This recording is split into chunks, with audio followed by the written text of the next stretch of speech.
So January is always an interesting time because some of you are starting fresh with brand new students. Personally, this is my favorite thing about a semester block schedule. I absolutely love getting to basically squeeze in 2 years in one by getting to start over mid-year with new students.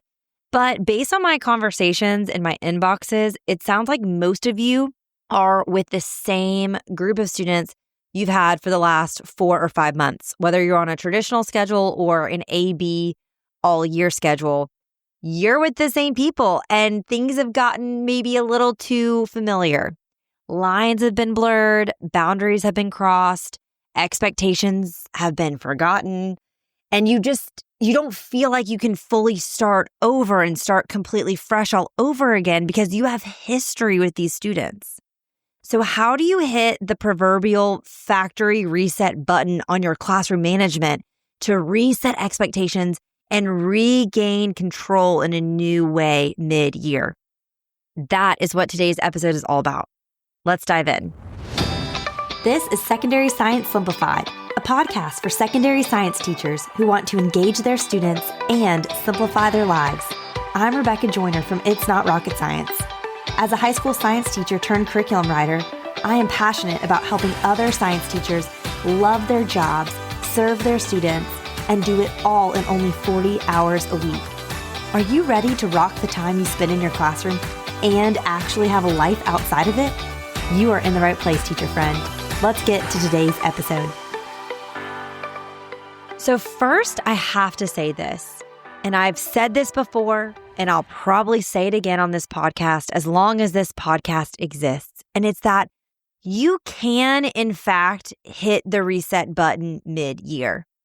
I know a lot of us can feel really defeated, like a class is too far gone, or we formed too bad of habits, or I can't just totally upend how I run my classroom mid-year.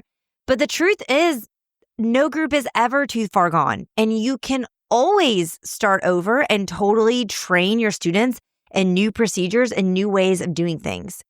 Yes, it will be harder if you are starting with a group that you've had before versus if you're starting totally fresh at the beginning of the school year with a brand new group. But at any point, you can decide to reset. Okay, this kind of thought process was critical for me when I had newborns. Maybe you're listening and you have a newborn right now. And I remember clinging to the concept of new morning mercies. And every morning, once it hit like 4:30, 5 o'clock, I finally felt like I'd made it through the night. Like it was officially a new day. Thus, I could put the coffee pot on and I just had this fresh sense of energy, even if I had not slept all night with that baby, knowing that like new morning mercies were available to me. And I never will forget texting a friend and saying like, I made it through another night. Like God is good. His mercies are new every morning. And she said, you know what? His mercies are new all the time. And I remember her texting me at like 1 p.m. and being like, his mercies are new right now. You can press restart right now. So that is a very micro example, very personal. I know not everyone listening can relate to that if you've never had a newborn, or obviously if you don't share the same, religious background or faith that I do. And that's totally fine. All are welcome here. But I tell you that little story just to let you know, like, it is a mental thing we have to get over, that like fresh starts are only January 1 or August 1 or at the beginning of a new day. A fresh start can be at any point that you want to stop and say, we're doing things differently. Now, of course, it is harder if you've already got these kind of bad habits. And like I said, blurred some lines and kind of been lax on some things. So today I'm going to tell you the 4 things you need to do to hit that proverbial factory reset button on your classroom. Okay. First, you need to assess what needs to change. And you need to get very clear with yourself before you're even talking to your students about it, about what needs to change. You need to do an audit of your classroom management and the procedures you have or do not have. Okay. I've said this also a gajillion times on this podcast, and I'll say it again. I believe that individual behavior issues are best managed on a relational level with students one-on-one. And I believe whole class behavior issues are best managed on a procedural level. So oftentimes, if you have a classroom management problem, it's most likely comes down to something relational or something procedural. Now, I can't get into the nitty-gritty of the relational stuff today, but I do want to touch on this procedural aspect because this is really important. I want you to make a list of everything in your classroom that feels hard when it comes to classroom management, or things that feel chaotic, things that feel like time wasters, like places where you're like, oh, we like lose so much time doing this or doing that or whatever. And I want you to write all of those pain points down. And then next to each of those, you need to write a procedure for each one to kind of combat that pain point. You need to come up with a procedure or a routine or a system that you can then train your students in so that some of these things become automated and more efficient, and you're not wasting time, dragging your feet on them or wasting your breath, re-explaining the same thing over and over again. But this all starts with you as the teacher going first and assessing and auditing what needs to change. You need to make all of those decisions on the front end.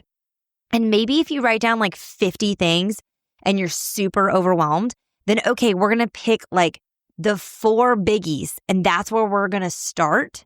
Like what our procedure is when we come into the classroom because you're so annoyed with having to always raise your voice to get everyone to sit down and start working. Or maybe you're so annoyed with your test days and how you waste 10 minutes getting everyone settled and starting their test, and then students complain that they can't finish their test on time. Or maybe it's the bathroom procedure makes you want to poke your eyeballs out, or your cell phone policy, or I don't know what it is, but you're going to pick just a few things from your list that you're going to download and start there if you don't want to do like a massive overhaul of all the things. So pick the major pain points. If you need help with this, I highly recommend my Culture mini course. It's a virtual professional development course. It's the 3rd unit in my full Secondary Science Simplified PD bundle. I'll link it in the show notes, okay? But that's what we're doing first. We are getting really clear with ourselves as to what the pain points are, what the problems are, and we're writing down the solutions. We're writing down the plan for combating each of these things. The second thing you're going to do is we're going to have a come to Jesus talk, or just a hard reset, okay? And this is where, call it a powwow, call it, a faculty meeting with your students, whatever you want to call it. But this is where we sit down with our students and we get very open and honest and just direct with them. And we say the what, the why, and the how. We say, hey, here is the deal. State of the Union. That's another way to say it if you don't like the other ways I phrased this. Okay, we're going to have a State of the Union address. Here's the problem. I'm not going to make it through the year if our class keeps running the way it is, and you guys don't want me. I know you don't want me to be raising my voice and freaking out and losing my temper with you or being impatient or whatever. Like, no one is happy in this situation. So this is the lay of the land. And here's why we have to change it, because I want to make sure we end on a high note. We have a great end of the year. We get you prepped for this AP exam, whatever your why is, explain it. And then say, okay, here's how we're going to do it, so that the expectations are super clear. Like, we're all going to put our hands in and stack hands on, like, I'm letting you know, like, from here on out, here is a new precedent that I am setting.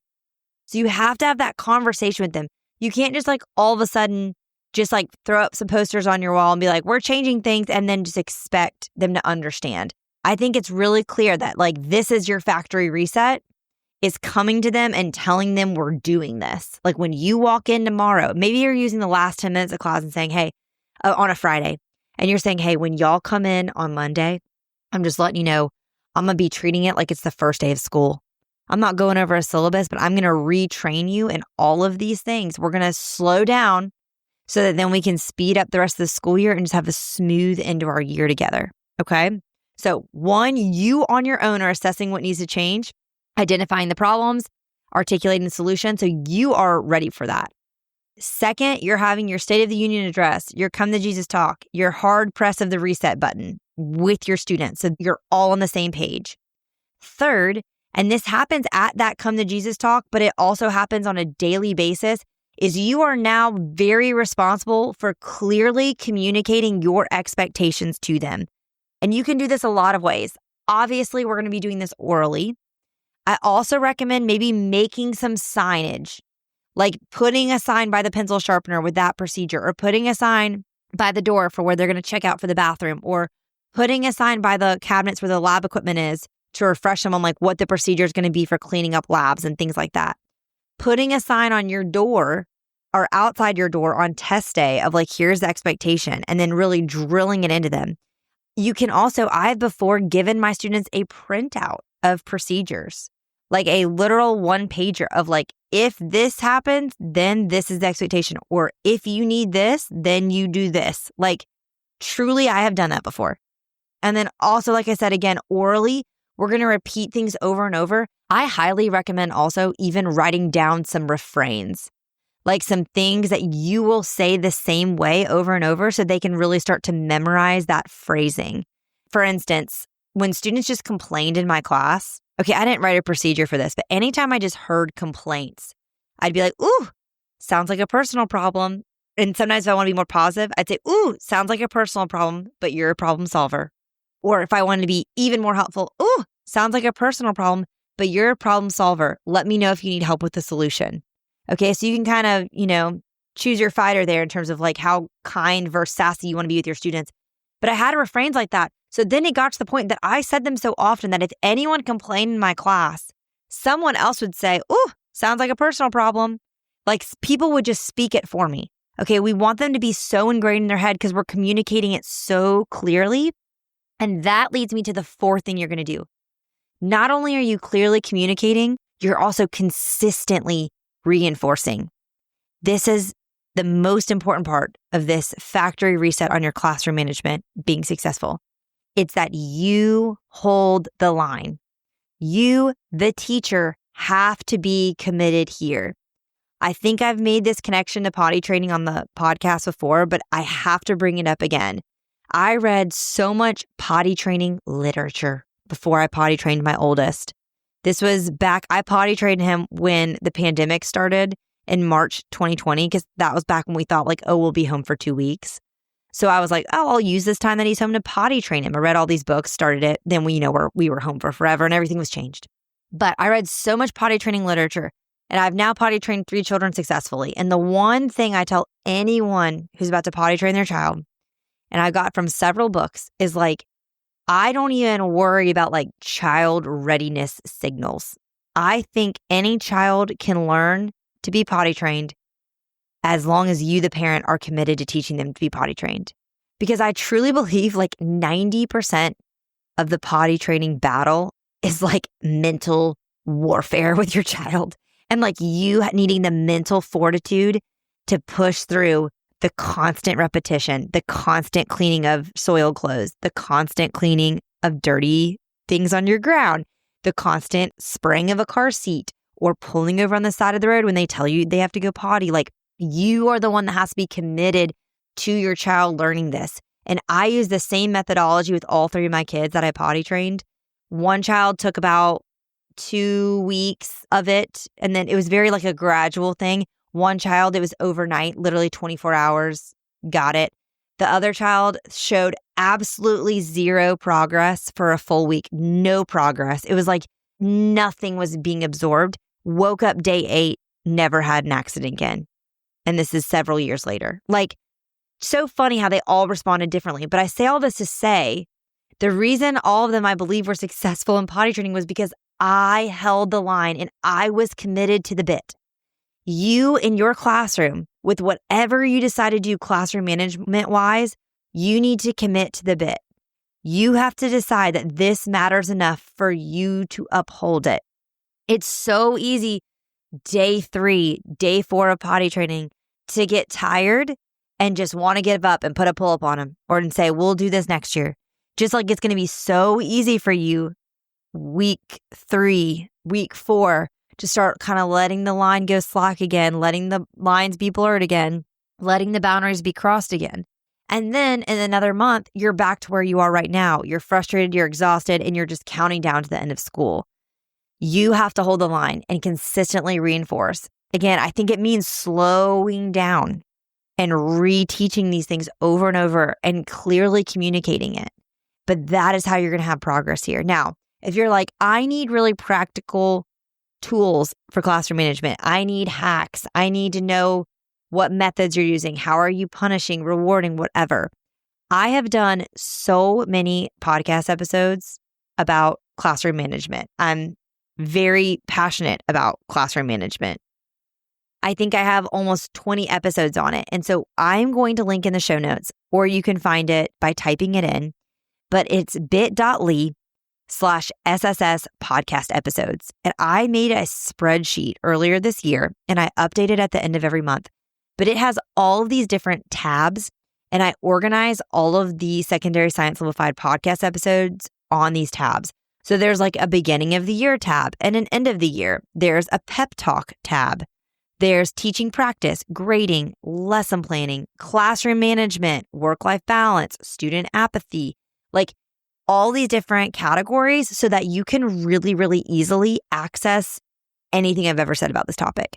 And so I'm going to link that spreadsheet for you. And I want you to find the classroom management tab and look at the 20 episodes I've done on this. I even bold the ones that are the most popular.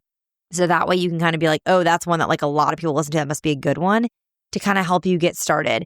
But that's going to give you so many practical things here. Okay. And that's my take home challenge for you. Obviously, I want you to do these 4 things: assess what needs to change, come to Jesus Talk with your students, clearly communicate expectations and consistently reinforce those expectations. But also if you're like, but I need the tips, then take the culture course for sure. But also just go to that spreadsheet and maybe listen to some more episodes that have some more specifics to help you. Because I don't want to keep like rehashing the same thing for those of you that are my ride or die listeners who've listened to like every single episode. Okay, but I hope sincerely that this has helped you. And you can find that link plus all the others, as always, at itsnotrocketscienceclassroom.com/episode 217, because that's the episode we're on, which is crazy. And if you have yet to leave a rating or review for the podcast, whether it's on Apple or Spotify, wherever you're listening, I would love it if you leave a 5-star rating and review, especially if you've listened to this episode and you're ready to do like a mid-year reset for your classroom management, then please leave a review for the podcast. It would mean so much. All right, teacher friends, that wraps up today's episode. If you're looking for an easy way to start simplifying your life as a secondary science teacher, head to itsnotrocketscienceclassroom.com/challenge to grab your classroom reset challenge. And guess what? It's totally free. Thanks so much for tuning in, and I'll see you here next week. Until then, I'll be rooting for you, teacher friend.